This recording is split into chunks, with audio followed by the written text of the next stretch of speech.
జై శ్రీకృష్ణ. శ్రీమద్ భగవద్గీత తృతీయోధ్యాయము కర్మయోగము 8వ శ్లోకం.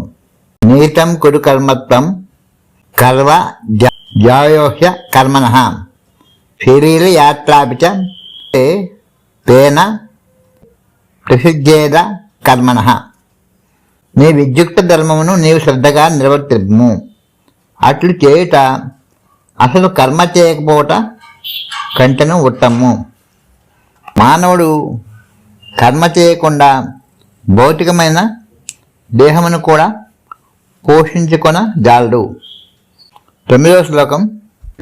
యజ్ఞాత్తాత్ కర్మణోన్యత్ర లోకోయం కర్మబంధనః తదర్థం కర్మ కౌంటేయ ముక్త సంగః సమాచారః. విష్ణు కొడకై యజ్ఞరూపమున కర్మ వనలింపవన్ను. లేనిచో ఈ భౌతిక జగత్తున కర్మ బంధకారం కాగలదు. అందుచే ఓ కుంతీపుత్ర, విష్ణువు పిలిచెద్దమే నీ విద్యుక్త ధర్మమును వనరింపుము. ఆ విధముగా నీవు బంధముల నుండి సదా విముక్తుడవై ఉండగలవు. 10వ శ్లోకం.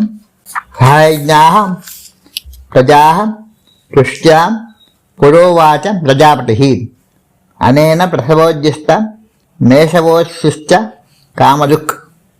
సృష్టి ఆరంభమున సర్వజీవులకు ప్రభు అయిన భగవానుడు మానవులను మరియు దేవతా సమూహంను విష్ణు ప్రీత్యర్థమైన యజ్ఞములతో సహా సృష్టించి జగత్తునకు పంపి ఈ యజ్ఞములచే మీరు సంపన్నులు కండు. ఏలైనా వీని ఆచరణము మీ సుఖజీవనమునకు మరియు బంధ విముక్తికి కావలసిన సర్వాభీష్టమును వసగును అని ఆశీర్వదించను. జై శ్రీకృష్ణ.